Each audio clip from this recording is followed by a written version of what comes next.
y entregando este tiempo para comenzar la clase. Estamos en la clase número 27, puede ser. Clase número 27 para los que nos siguen en las redes, entren en YouTube o en la página de Facebook. Y está en mi canal, Sergio Hebel, está desde la clase 1. Así que las clases se pueden repasar, reconsiderar, y el material que recibe tiene que mandar los cuestionarios para ser corregido. Bien, vamos a encomendarnos al Señor y damos comienzo. Padre, en el nombre de Jesús, te bendecimos en esta tarde, reunidos en tu nombre, una oportunidad más para estar compartiendo de la palabra. Te pedimos, Señor, que presidas estas reuniones con el Espíritu Santo, dándonos entendimiento, comprensión de las Escrituras. Señor, vamos a estar compartiendo acerca de tu personalidad, acerca de la persona de Cristo, la persona del Espíritu Santo. Te pedimos, Dios, bendice todos los amigos, hermanos, alumnos que están a través de la distancia siguiendo estas clases, que también tú les des comprensión y entendimiento. Ahora en tu nombre me dispongo para comenzar. Hacemos esto, Señor, en esta oportunidad. Amén, amén y amén. Reciba su asiento, Dios le bendiga. Bienvenido los hermanos que están en forma presencial y los que están en forma virtual. Estamos avanzando hemos terminado los atributos de Dios, hemos visto la justicia de Dios, el amor de Dios, la santidad de Dios. Todo eso lo vimos en clase pasada, la gracia de Dios. Y ahora ya entramos en Cristología. Yo puse en el pizarrón, Cristología se refiere a la persona de Cristo, como es obvio, ¿no? Cristología. Vamos a estar viendo que Jesucristo, siempre es la figura central de la historia del mundo, de la historia de la raza humana desde su comienzo. Ha sido la historia de la preparación de la venida de Cristo. El Antiguo Testamento predice su venida en tipos, símbolos, profecía directa, ya que la historia de Israel es una historia de expectativa, de anhelo y de preparación. Se puede tener confusionismo sin Confucio, se puede tener budismo sin Buda, se puede tener islamismo sin Mahoma, mormonismo sin Smith y ciencia cristiana sin Baker Eddy, pero no se puede tener cristianismo sin Cristo, porque es estrictamente hablando, cristianismo es Cristo y Cristo es cristianismo. Primeramente no es una religión, sino una vida, y la vida que tratamos de entender es su vida.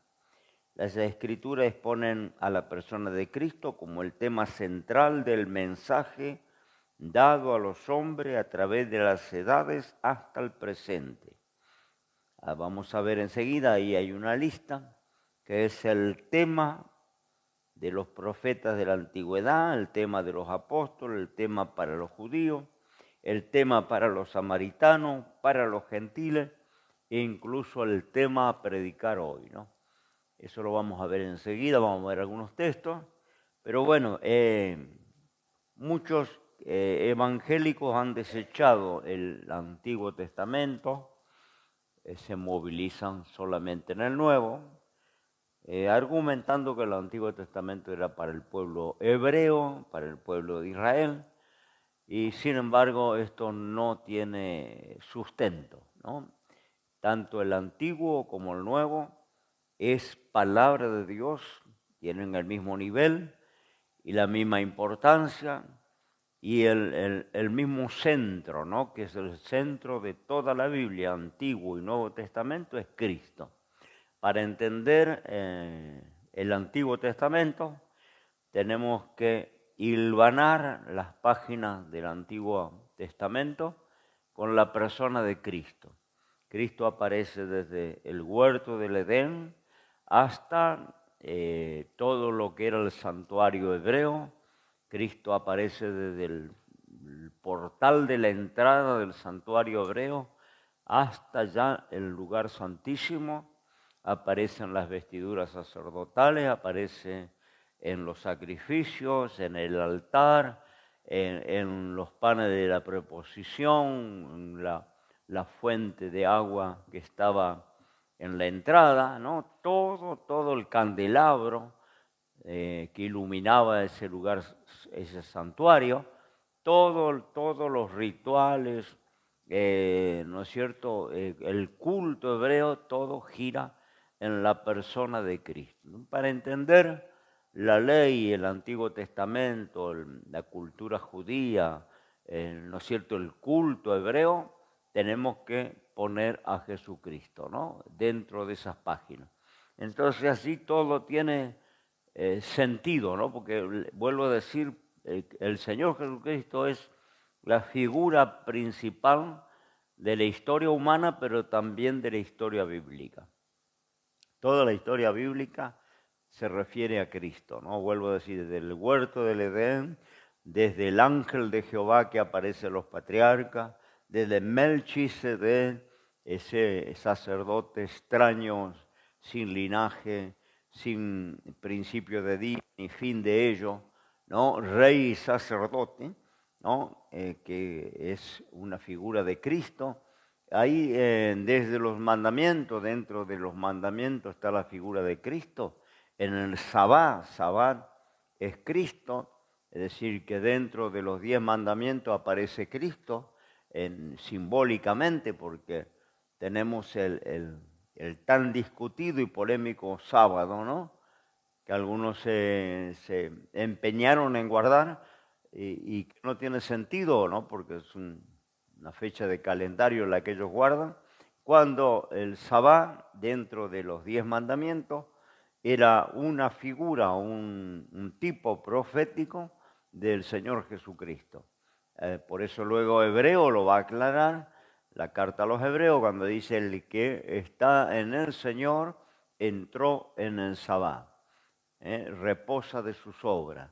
Entonces, los que hemos aceptado a Cristo, estamos en el sábado de Dios, que significa reposo, reposo del pecado, de las malas obras, de la vida sin Dios. Ese es el reposo, aún quedando, dice Hebreo, un reposo más adelante que ya habla del milenio, ¿no? El reposo que queda todavía pendiente para el pueblo de Dios, que nos amonesta a procurar entrar en ese reposo, ¿no?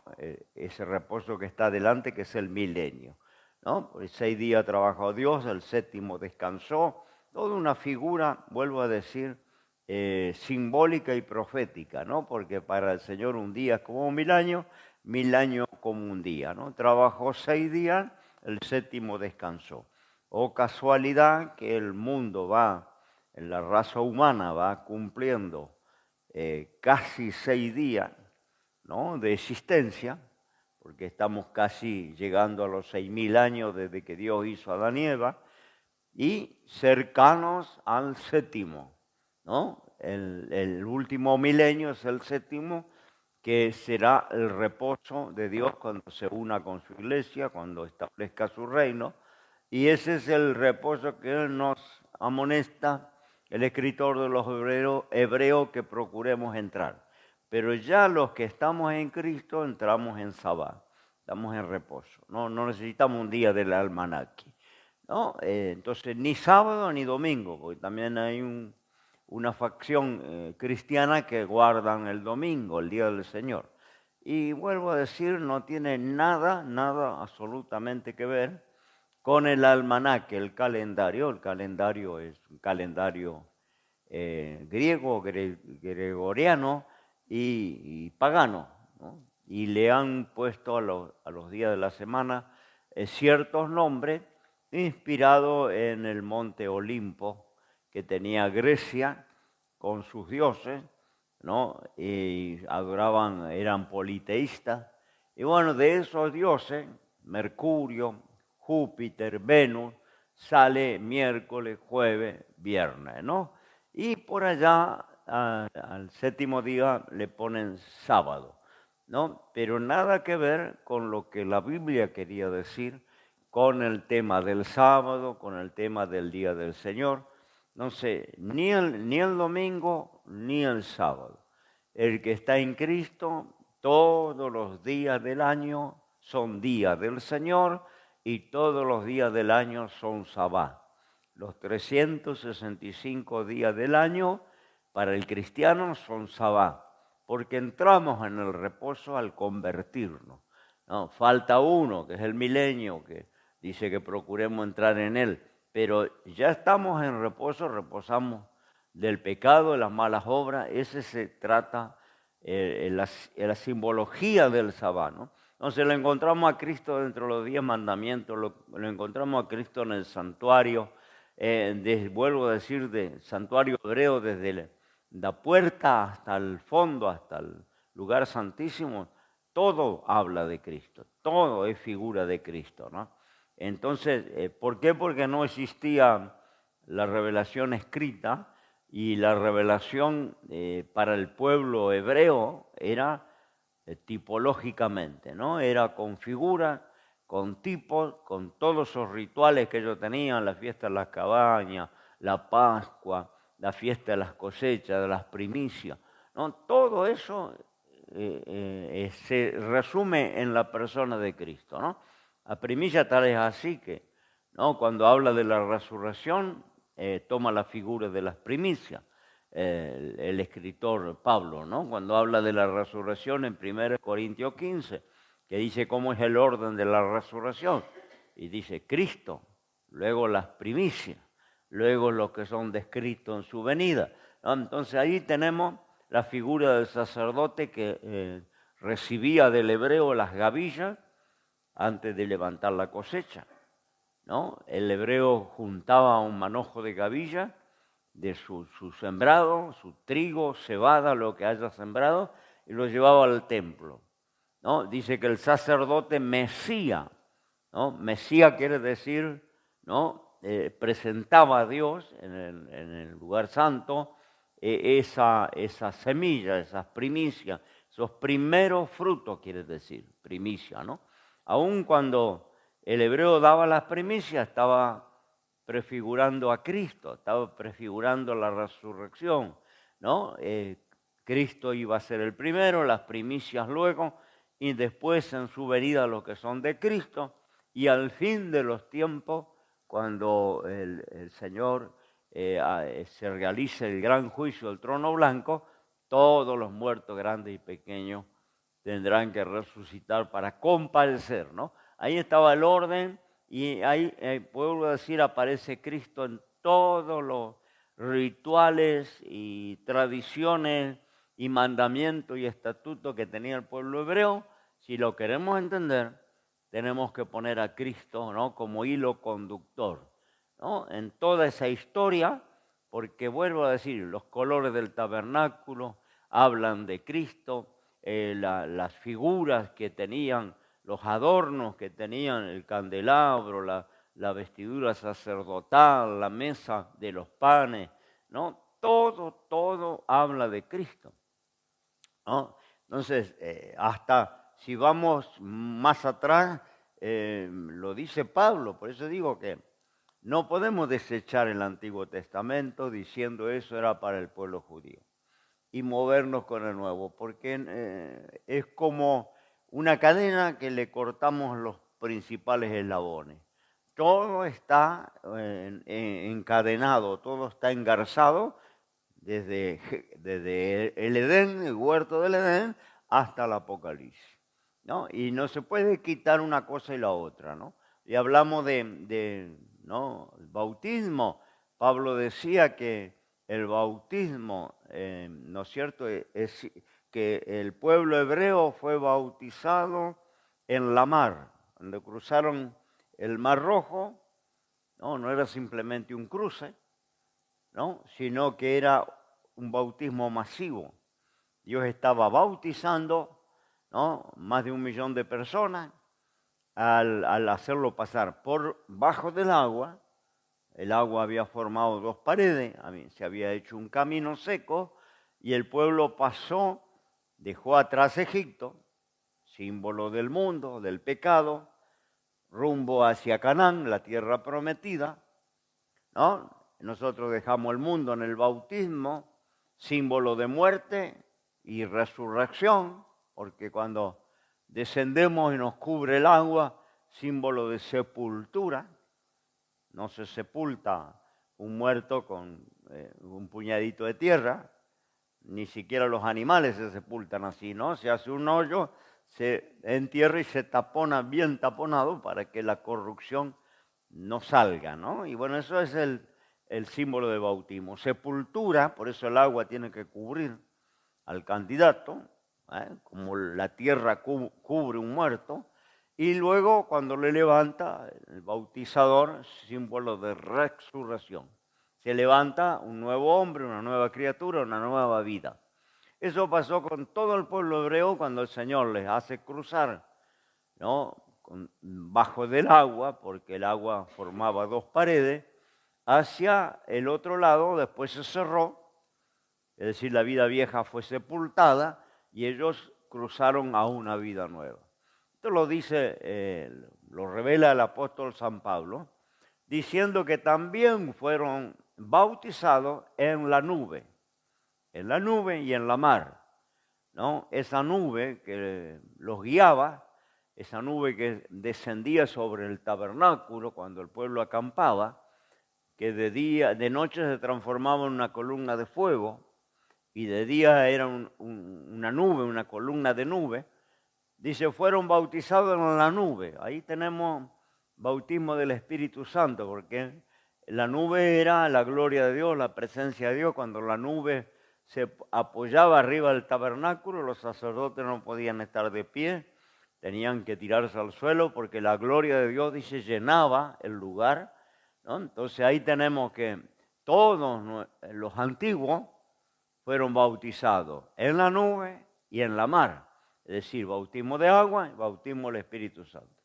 Así que toda la historia de la iglesia, todas las doctrinas cristianas están simbolizadas tipológicamente, proféticamente, en la historia del culto hebreo, de la revelación hebrea. La serpiente que levanta Moisés en el mástil, la serpiente de metal, cuando las serpientes inundaron el campamento, mordían a los hebreos. ¿Por qué vino esa plaga? Porque murmuraron. ¿No? Cuando murmuramos, vino la plaga. ¿Qué simboliza la serpiente venenosa que mordía y se morían? El pecado. El pecado, cuando nos muerde al hombre, le lleva a la muerte. No hay antídoto. Y bueno, ¿cuál fue el antídoto? Preparar una serpiente de bronce, levantarla en el mástil de la bandera, y aquel que era mordido miraba a la serpiente de bronce y quedaba, no le hacía efecto el veneno, ¿no? Ahí tenemos también, porque después los evangelios dicen, así como Cristo, como Moisés levantó la serpiente de metal en alto, así Cristo tiene que ser levantado, ¿no? Es decir, todos los que hemos sido mordidos por el pecado, miramos por fe a la cruz y somos libres, perdonados de la muerte, ¿no? Pasamos de muerte a vida. Y eso estaba simbolizado hasta en esa situación histórica de la serpiente, ¿no? Es decir que, fíjese que el mal era la serpiente venenosa, el remedio era una figura de bronce de la misma serpiente. ¿No? El hombre pecó, ¿no? ¿Y cuál fue el remedio? Dios que se hace hombre, Dios que toma forma humana para cargar nuestros pecados y que el veneno del pecado no nos condene para siempre. El que mira en fe, porque el hebreo lo único que tenía que hacer cuando era mordido, mirar el mástil a donde estaba la serpiente de bronce. Y el que miraba, no importaba la distancia, no importaba la edad, no importaba el momento, no dónde estuviera en el campamento, el que miraba no le mataba el veneno no hacía efecto. No, eso, ahí está Cristo en el medio del campamento. Dice más Pablo, que bebían de la roca espiritual que los seguía, ¿no? Dios sacó agua de la peña. Ahora dice Pablo que la roca de la cual bebían agua era Cristo. Bebían de la roca espiritual que los seguía. La roca no camina. Entonces ahí, ¿de dónde ellos bebían? De Cristo. Porque dice que la roca los seguía, era una roca tan particular que acá salía agua y después caminaban kilómetros y volvía a salir agua de la misma peña. Y después caminaban semanas enteras y volvía a salir agua de la peña, ¿no? Porque la peña simbolizaba a Cristo, ¿no? Cristo es la roca, el fundamento de la iglesia, ¿no? A donde se fundó la iglesia, la piedra principal del ángulo. Entonces, toda la historia, desde el huerto del Edén, desde Adán y Eva, para adelante habla de Cristo, ¿no? Los colores del tabernáculo, el sacrificio, la forma del sacrificio, la investidura sacerdotal, todo, el incienso, ¿no? Ahí había un perfume que se quemaba, tenía elementos que mezclarse para hacer ese perfume, perfumar el tabernáculo en ese hornillo de oro.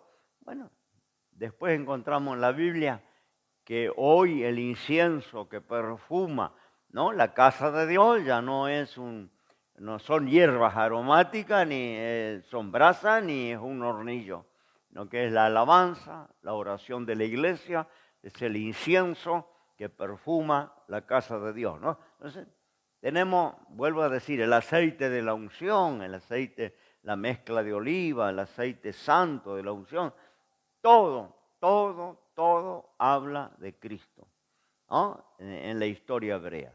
Entonces, para entender el Antiguo Testamento, ¿no? Tenemos que poner a Cristo en las páginas de ese libro, ¿no? De esos libros. Y así vamos a entender el Antiguo Testamento, ¿no? Todo es figura de Cristo, todo, ¿no? Los salmos hablan de Cristo, los profetas hablan de Cristo, ¿no? Todo habla de Cristo. Entonces, Cristo es el hilo conductor, ¿no? Por eso decimos que es el tema que los profetas tenían en la antigüedad. Vamos a ver Hechos 3:20, algún texto de base, aunque los va a tener todo en el estudio, pero vamos a recorrer algunos. Siempre decimos que los textos los va a tener para base, para corroborar, pero en la clase vamos a recorrer algunos por 3:20 de Hechos. Dice, y enviará a Jesucristo que os fue antes anunciado. Ya lo vimos en clases anteriores, ¿no? La salvación siempre fue una sola. También hay mucha confusión en el pueblo cristiano acerca de cómo eran salvos los antiguos, ¿no? Hay mucha confusión, mucho desconocimiento, ¿no? Cómo se salvaban antes de la cruz. Y la salvación desde que el hombre pecó fue exactamente la misma. No hay dos opciones, dos caminos de salvación, hay un solo camino de salvación que fue dado ya en el huerto, ¿no? Es por fe, es por expiación, es por sustitución, use la palabra que más le guste, ¿no? Expiación es cuando alguien paga lo que debe pagar el culpable. Eso es expiación. Sustitución es cuando yo tomo, el inocente toma el lugar del culpable. sustituye al culpable. Sustitución, expiación, ¿no? Redención. Redención es rescatar a alguien que está condenado, ¿no? El rescate se llama redención. Bueno, el plan de Dios de redención, de expiación, de sustitución, ¿no? Siempre fue igual, por fe del culpable, sin obra, nada de obra. Nunca nadie se salvó por guardar los mandamientos no se pueden guardar en forma completa, nadie pudo. Entonces, ¿cómo era la gente salva antiguamente? Los que fueron salvos por fe. Ahora te dirá, pero Cristo no había venido, la cruz no estaba. Bueno, hoy no está la cruz. Hoy ninguno de nosotros conocimos a Cristo. Ninguno de nosotros estuvo en el Calvario. ¿Cómo somos salvos hoy? ¿No?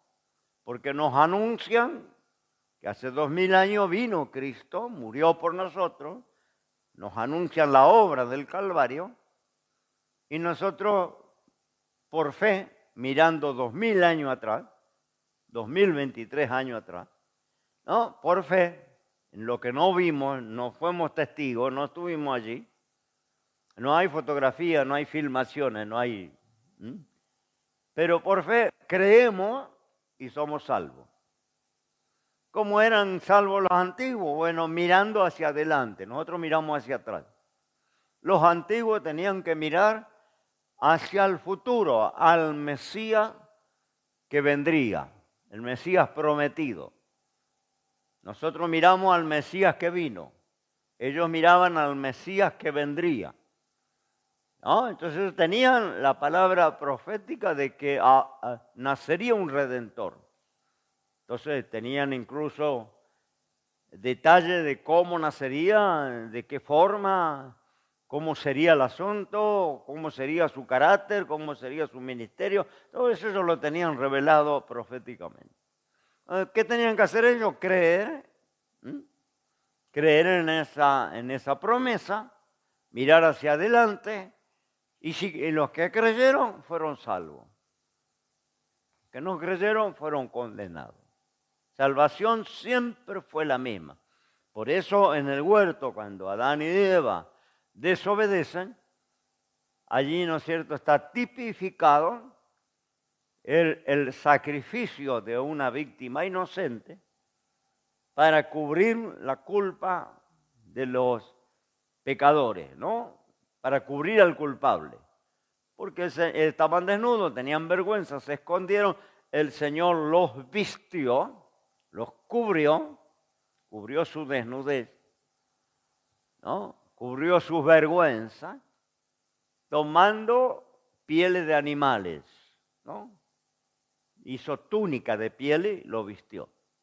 Entonces allí encontramos que una víctima inocente, no sé si fue un becerro, no sé si fue un antílope, algún animal tuvo que entregar su vida que no tenía nada que ver con la culpa del hombre y la mujer. Los culpables no eran los animales, los culpables fueron Adán y Eva, pero el animal pagó porque se le quitó la vida para tomar las pieles, hacer las túnicas y cubrirle. No sabemos qué clase de animal el Señor echó mano, pero echó mano de animales para cubrirlo, hacerle las túnicas. Entonces ya allí aparece, por primera vez en la historia, el plan de Dios. El inocente muriendo por el culpable. Cubriendo la culpa del culpable a través de una víctima inocente. ¿No? Allí ya estaba tipificado lo que luego el pueblo hebreo lo iba a practicar diariamente con los corderos, con los becerros, que tenía que ir el hebreo, colocar la mano arriba de la cabeza de la oveja, confesar su pecado, luego el sacerdote agarraba el cuchillo, sacaba la sangre en un recipiente, presentaba la sangre a Dios y se quemaba el cuerpo en el altar del holocausto, y que eso se hacía cotidianamente, y esa era la sombra de lo que ocurriría en la cruz, ¿no? Un sacrificio, ya no varios sacrificios, ¿no? Ya no cubriendo, porque fíjese que Juan cuando se refiere a Cristo dice aquí el Cordero de Dios que quita el pecado del mundo, no lo cubre. Los corderitos, los becerros cubrían, no lo quitaba, no era perfecto. Ahora el Cordero de Dios quita el pecado del mundo. Lo quitó. No hace falta más sacrificio, una sola vez, para siempre, perfecto, completo. Satisfació la justicia de Dios de una manera especial y no hace falta ni agregarle nada ni quitarle nada, ¿no? Los sacrificios hebreos tenían que hacerse cotidianamente, ¿no? Y no quitaban, no solucionaban el problema, lo cubrían. Pero volvía el hebreo a pecar, volvía a llevar otros animales, ¿no? Ahora vino Cristo, el Cordero de Dios, perfecto, en un plan perfecto, único. Por eso dice Hebreo, un solo sacrificio, no hace falta más. No se le puede ni agregar ni quitar nada, está completito. Y quitó el pecado de los que creen, por supuesto, ¿no? Porque ahí no vamos a torcer las Biblias, porque hay algunos que dicen que la salvación es universal, ¿no? Porque de tal manera amó Dios al mundo, ¿no? Que todos, perdonó a todos, ¿no? Y todos son hijos de Dios y todos se van para el cielo, no. No es universal, porque hay que tomar todo el texto con el contexto, ¿no? De tal manera Dios amó al mundo que dio a su Hijo unigénito. Ahí el contexto. Para todo aquel que cree, sea salvo, no se pierde y tenga vida eterna. Allí hay una condición, todo aquel que cree, no es universal. Y acá cuando decimos, ¿no? Cuando Juan dice aquí el Cordero de Dios que quita el pecado del mundo, hay que sobreentender que no es universal para todo, para el que acepta, para el que cree. El que tiene al Hijo tiene la vida, el que no tiene al Hijo no tiene la vida, ¿no? Quiere decir que hay una condición, el hombre tiene que aceptar y creer, no es universal como algunos predican y creen, ¿entiende? Porque descontextualizan un texto y lo aplican a que Dios perdonó a todo el mundo en la cruz. No es así, ¿no? Porque es siempre el que acepta, el que se reconoce, el que se arrepiente. Hay un montón de escalas, ¿no? En la decisión o en la oferta de la salvación. La gracia de la salvación, hay un montón de escalas de responsabilidad del hombre. El hombre no es un agente pasivo, como muchos están predicando. No es un agente pasivo. Él tiene que tomar una decisión, tiene que reconocerse pecador para empezar, porque dijo el Señor, no vine a buscar a los justos, sino a los pecadores, al arrepentimiento. Los sanos no necesitan médicos, los enfermos. Yo me tengo que reconocer, para que el médico me atiende, tengo que reconocer que estoy enfermo. Yo no me reconozco enfermo, no hay médico que te pueda ayudar. Te morís tranquilito, ¿no? Yo tengo que reconocerme enfermo y en el asunto del pecado tengo que reconocerme pecador, reconocer mi pecado para proceder al arrepentimiento y luego aceptar la gracia y ser salvo. Pero no somos pasivos en el tema de la salvación. Hay usted puede rechazar, puede aceptar, o puede rechazar, puede creer o puede no creer. Es decir, que no es todo Dios, ¿no? Y nosotros somos autómatas allí, ¿no? Que no no tenemos responsabilidad. Tenemos responsabilidad al tomar una decisión para un lado o para otro. ¿Da? Por eso dice, todo aquel que cree. Bien. En Hechos 10:43 tenemos otro texto, Hechos 10:43, dice así la palabra del Señor. A este dan testimonio todos los profetas, que todos los que en él creyeron, pasado, mire que ya acá está revelando cómo era la salvación antes de la cruz. Dan testimonio los profetas que todos los que en él creyeron pasado recibirán perdón de pecado por su nombre. Es decir, que es el tema de los profetas de la antigüedad, el tema de los apóstoles, el tema de los profetas, el tema de los apóstoles. Los apóstoles en Hechos 5:41. Dice la palabra 41 en adelante. Y ellos partieron de delante del concilio gozoso de que fuesen tenidos por dignos de padecer afrenta por el nombre. Por supuesto el nombre Cristo. Todos los días en el templo y por las casas no cesaban de enseñar y predicar a Jesucristo. El tema central del mensaje de los apóstoles era Jesucristo. Era el tema de ellos, ¿no? Fíjese 9, 19 y 20. 9, 19 al 20. Como comió fue confortado y estuvo Saulo por algunos días con los discípulos que estaban en Damasco. Y luego en la sinagoga predicaba a Cristo, diciendo que éste era el Hijo de Dios. ¿Qué predicaban los apóstoles? ¿Cuál era el tema central del mensaje de los apóstoles? Jesucristo. Por eso digo, Cristo es el centro del plan de Dios, de la historia bíblica y de la historia de la humanidad. Mensaje para los judíos, ¿no? Yo no puse acá.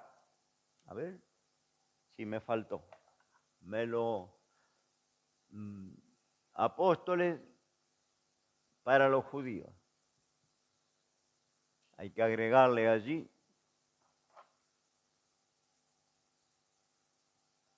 Hacemos así.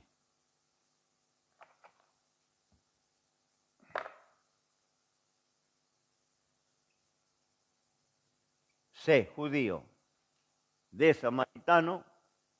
E, los gentiles. El tema central para los judíos. Hechos 17, el 1 al 3. Pasando por Anfípolis y Apolonia, llegaron a Tesalónica, donde estaba la sinagoga de los judíos. Pablo, como acostumbraba, entró a ellos y por 3 sábados disputó con ellos de las Escrituras, declarando y proponiendo que convenía que el Cristo padeciese y resucitase de los muertos, y que Jesús, el cual yo os anuncio, decía él, este era el Cristo. Para los judíos el mensaje era que Jesús era el Cristo, porque el pueblo judío esperaba al Cristo. Cristo quiere decir el ungido. Ellos tenían profecía del Cristo. Lo que el problema, el dilema del pueblo judío, que no creyeron que fuera Jesús el Cristo. Por eso lo siguen esperando hasta el día de hoy. Ellos no aceptan a Jesús como el Mesías, ¿no? Y siguen esperando que el Mesías venga. Estos días estaban diciendo, no sé quién apareció por allá en Israel, y ellos dicen que es el Mesías, ¿no? Y van a ser turbados porque ellos no creyeron que Jesús fuera el Mesías. La turbación de ellos fue planificada de Dios, porque si ellos hubieran aceptado, no se hubiera abierto la puerta para los gentiles. Nosotros somos gentiles. El que no es judío es gentil. gentil no tenía posibilidad ninguna, porque dice a lo suyo vino. Él vino a buscar las ovejas perdidas de Israel. El plan del Mesías era para el pueblo hebreo. Ahora dice la Biblia, a lo suyo vino, pero como los suyos no le recibieron, le dio autoridad a todos los que le reciben ser hecho hijo de Dios. ¿No? Es decir, se abre la puerta para la gente gentil mediante que el pueblo judío no le recibe. ¿Por qué no le recibe? Bueno, lo explica Pablo escribiendo a los romanos, porque le fue puesto un velo. No discernieron, no se dieron cuenta que así como hay más de 300 profecías que se cumplieron en la persona de Jesús. Sin embargo, ellos confunden, ¿no?, el Jesús glorificado, el que va a venir a reinar junto con la iglesia, con el Jesús sufriente, ¿no? Porque las profecías antiguas mezclaban, ¿no?, las dos venidas del Señor, la primera y la segunda. La primera viene como oveja al matadero, sin hermosura, sin parecer, desechado, varón de dolor, experimentado en quebranto. Esa es la primera venida, el Mesías sufriente. La segunda venida, acompañado de los santos millares ángeles, viene con una corona para reinar, una espada aguda, ojo como llama de fuego. Ellos mezclaron las dos venidas y lo que ellos, cuando aparece Cristo, ellos esperaban no que fuera a la cruz y a la sepultura. Ellos esperaban que los liberara de Roma, se sentara en el trono de David, gobernara y ellos junto con él, como va a ser la iglesia. Y cuando esto no aconteció, lo tenemos los discípulos de Maús, ¿no?, que iban meditando, después el Señor les sale el encuentro, los dos discípulos que iban camino de Maús, después de la muerte del Señor, ¿no? De que iban tristes, cabizbajos, argumentando entre ellos, pensábamos que nos iría a libertar. Lo mataron, lo metieron en una tumba y ahí se le pinchó el globo, ¿no? Se le cayó el ídolo. Iban tristes, ¿no? Porque yo decía, pensábamos que no, era el que venía a libertarnos del yugo de Roma, porque un pueblo sojuzgado por Roma. Yo pensaba que mezclaron las profecías, ¿no? Bueno, viene, nos liberta, se sienta en el trono de David y nosotros cogobernamos junto con él, el pueblo liberado, y gobierna junto con Cristo. Esto no pasó, nos siguieron bajo yugo de Roma y Roma lo elimina al Señor y lo mata y lo mete en una cruz. Y ahí es donde ellos rechazan a Jesús como el Mesías. Todavía lo están esperando. Dicen que era un buen maestro, que era un rabino, bueno, pero no aceptan que fuera el Hijo de Dios, que fuera el Mesías prometido. No lo aceptan hasta el día de hoy. ¿Y qué le predicaba Pablo a los judíos? De Cristo. Les hacía ver que Jesús era el Cristo, que Jesús era el Mesías. Les revelaba, les mostraba por las profecías cumplidas, ¿no?, que profecías que Jesús no podía manipular, ¿no? Porque no podía manipular dónde nacer, no podía manipular cómo morir, no podía manipular dónde iba a ser sepultado. Estaba profetizado que su sepultura sería entre los ricos. Eso no podía manejarlo él. Yo cuando me muera no sé quién se va a encargar y a dónde me van a enterrar. Yo no lo puedo manejar. ¿A dónde me van a enterrar? Y Jesús no podía manejar esto.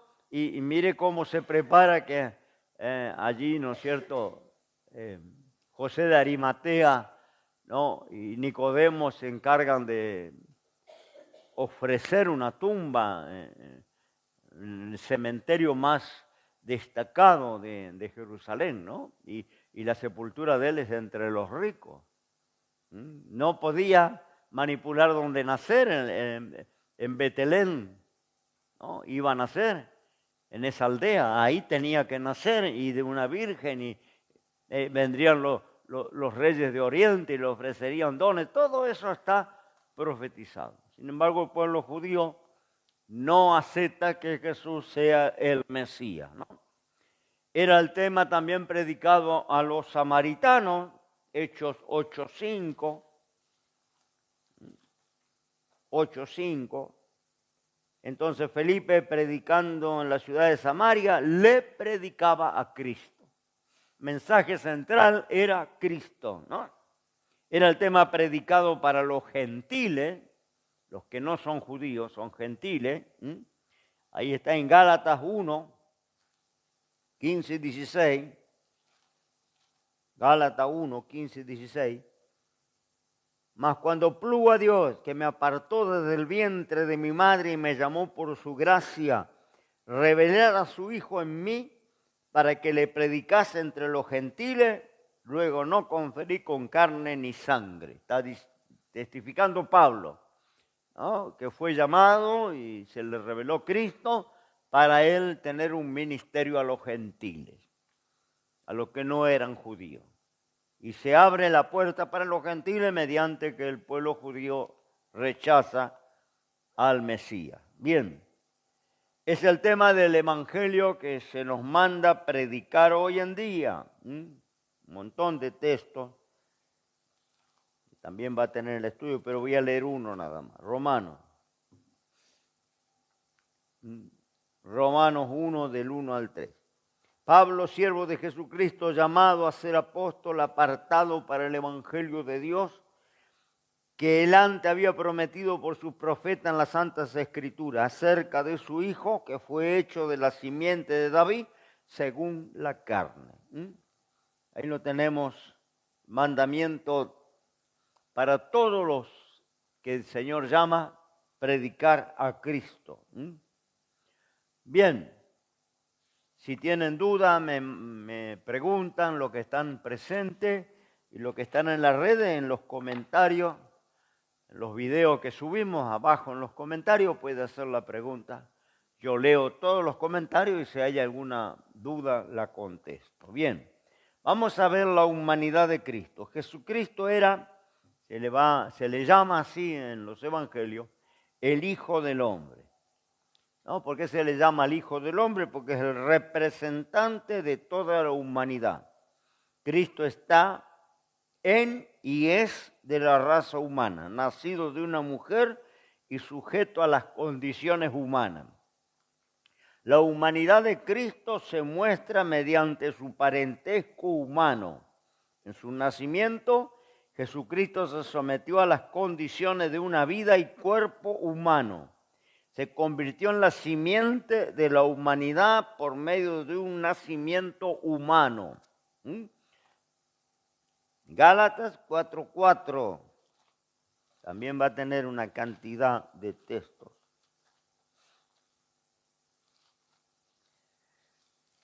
Gálatas capítulo 4, verso 4. Mas venido el cumplimiento del tiempo, Dios envió a su Hijo hecho de mujer, súbito a la ley, nacido de mujer. Un montón de versículos allí. Vamos a ver Hebreo 10:5.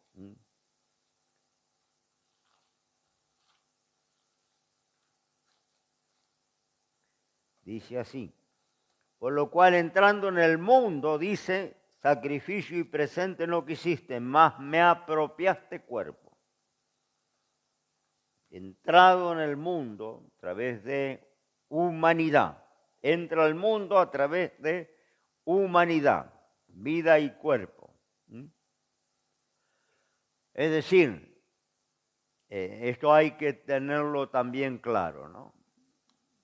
Él, por eso se llama Hijo de Hombre. Representa humanidad completa, perfecta, humano, ¿no?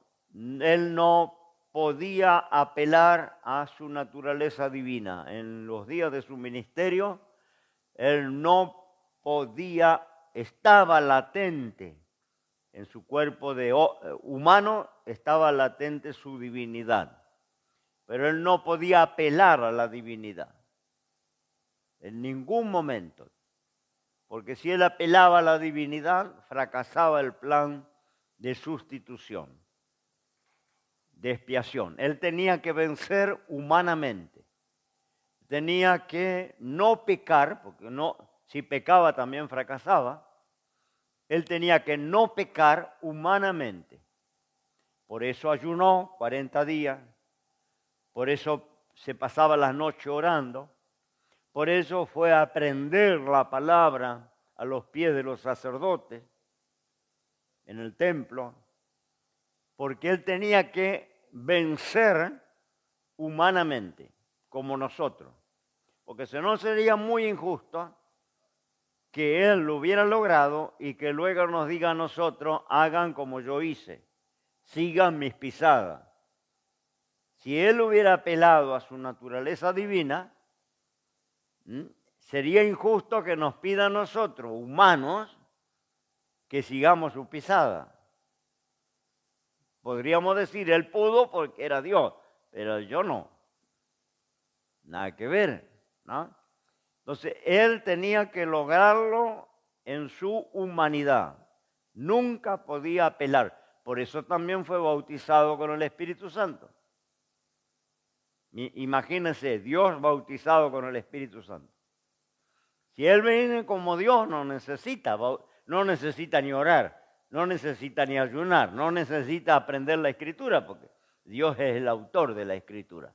No, pero él se limitó a sí mismo en carne, en hueso, que él tuvo que aprender como tengo que aprender yo, como tiene que aprender usted. En esta noche está aprendiendo, ¿no? Aprender desde chiquito, desde que empezó a tener conciencia, se iba al templo, se escapaba de María y José y lo encontraba muchas veces en el templo a los pies de los sacerdotes, ¿haciendo qué? Aprendiendo la palabra. Porque la palabra él necesitaba para defenderse. Es la única arma ofensiva que tiene el cristiano, la espada del Espíritu. Y acuérdese que cuando el diablo lo tienta, él ¿cómo se defiende? Escrito está, Satanás. 3 veces, escrito está, Satanás. Y Satanás lo dejó. ¿Con qué se defendió? ¿Cómo nos defendemos nosotros? La única arma ofensiva que tenemos los cristianos, la palabra de Dios. Espada de doble filo. Cuando Satanás viene, vete Satanás. Escrito está. Palabra de Dios dice así. Entonces, pero yo ¿cómo voy a usarla si no la conozco? Entonces él tuvo que aprender, conocer la palabra de chiquito. Y tuvo que orar para consagrar su vida porque él fue tentado en todo según nuestra semejanza. Él tuvo las tentaciones de niño, las tentaciones de adolescente, las tentaciones de hombre adulto, ¿no? Y él no podía, vuelvo a decir, apelar a la naturaleza divina, vencer como Dios. Tenía que vencer como ser humano. Todos los milagros que hizo, todos, absolutamente todos, fueron hechos por el poder del Espíritu Santo. Él no hizo nada como hijo de Dios, como apelando a su divinidad. Todos los milagros que él hizo, lo hizo, por eso le dice a sus discípulos, si ustedes creen en mí, mayores obras que las que yo hice, ustedes van a hacer. Si nosotros no mentalizamos que él era Dios, decimos, ¿cómo? Ni nunca. ¿No? Ahora sí, usted entiende que él, cuando estuvo en carne y en hueso, se limitó a sí mismo. Nunca echó mano a lo divino, sino que él venció, guardó la palabra, los mandamientos, no pecó, se mantuvo en santidad. ¿Cómo lo tenemos que hacer nosotros? Orando, ayunando, aprendiendo la palabra, resistiendo al diablo como nosotros resistimos. Él como Dios, ni siquiera el diablo se se atrevería a acercarse. ¿No? Si él estaba como Dios, ¿usted cree que el diablo va a venir a tentarle? ¿Por qué le vino a tentar? Porque él estaba en carne, con emociones, con sentimientos, con pasiones como nosotros. Entonces en esa carne tienes hambre. 40 días ayunando, aquí estaba sonado de hambre.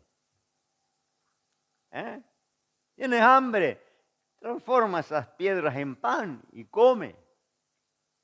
Viene el diablo, ¿no? Porque si él transformaba las piedras en pan, iba a usar poder creador. Ahí tenía que apelar al poder creador, como Dios. Porque piedras son piedras, pan es pan. Y le dice el diablo, transforma esas piedras en pan y se te pasa el hambre y come. Entonces, le reprende, escrito está Satanás, no solo de pan vivirá el hombre, sino de toda palabra que sale de la boca de Dios. Le ofrece, usted sabe, ¿no? Después le lleva a un pináculo y dice, si eres hijo de Dios, tírate de acá para abajo, que ahí usa la palabra, porque como Jesús se defendió con la palabra, el diablo conoce la palabra mejor que la mayoría de los creyentes. Entonces el diablo va a usar la palabra también para derrotarlo a Cristo, porque como lo corrió, en la primera tentación lo corrió con la palabra, escrito está Satanás, ¿no? Y no solo de pan vive el hombre. Entonces ya le desarmó la tentación de convertir las piedras en pan. Entonces la segunda tentación dice, usó la palabra, Salmo 91. Si eres hijo de Dios, tírate de aquí para abajo, que está escrito que Dios tiene que mandar los ángeles que te sostengan en la mano para que tu pie no tropiece en piedra alguna. Está escrito, promesa de Dios. Dios mandará a sus ángeles que te guarden en todos tus caminos. Está Salmo 91. Entonces el diablo le recita el Salmo 91. Y eres hijo de Dios, tírate que no te va a pasar nada, porque Dios tiene que cuidarte, va a mandar los ángeles que no te lastimen, te sostendrán ahí antes que te golpee. Y ahora Jesús va a usar la palabra bien, porque el diablo la torció. El diablo tuerce la palabra. Y Jesús la va a usar bien. Satanás, escrito está, no tentarás al Señor tu Dios. Si yo me tiro, me rompo todos los huesos. Y no termina mi ministerio. Porque está tentando a Dios. En la protección es cuando accidentalmente te pasa algo, los ángeles te van a cuidar. Pero no cuando yo tiento a Dios. Anda descalzo, desnudo, con 1 grado bajo cero y después está con neumonía pata para arriba en el hospital. Y aguante, pídale perdón a Dios primero, para que Dios le sane. ¿No? Porque si usted tentó a Dios, ¿no? Ahora, Dios me cuida si yo hago mi parte. No, yo hago mi parte y necesito que Dios me cuide, porque si no igual me agarra neumonía, con abrigo y todo. ¿No? Dios me cuida, pero yo hago mi parte, me cuido. Nos alimentamos bien. Si usted come veneno de rata y si comerán cosas mortíferas no les hará daño. No, coma veneno de rata, coma y se muere. Porque está tentando a Dios. Ahora, usted va a una casa, le meten algún veneno de laucha dentro del mate, usted da gracias a Dios, toma el mate y no pasa nada. Dios lo guarda. Pero eso no quiere decir que usted mezcle veneno de rata y para hacer un postre y coma, porque Dios lo guarda. Son como los que juegan en los cultos con serpientes. ¿Por qué no cuentan que hay 3 pastores que murieron en Estados Unidos? Eso no sale en la noticia. Hay 3 pastores que le mordieron la serpiente y los enterraron. No alcanzaron a darle el suero. No, porque juegan en los cultos, porque dice, tomarán serpiente y no les hará daño, ¿no? Y juegan con la serpiente venenosa. Traen un canasto así lleno de serpientes. Ese culto entró acá en Argentina también. En el medio del culto, cuando empiezan a hablar en lengua y a profetizar, traen un canasto los ujieres lleno de serpientes. Cascabel, yarará, toda clase de... Y la agarran, se la ponen por el cuello y danzan y hablan en lengua. ¿Por qué no cuentan que en Estados Unidos murieron 3 de esos pastores? Hoy están tentando a Dios, ¿no?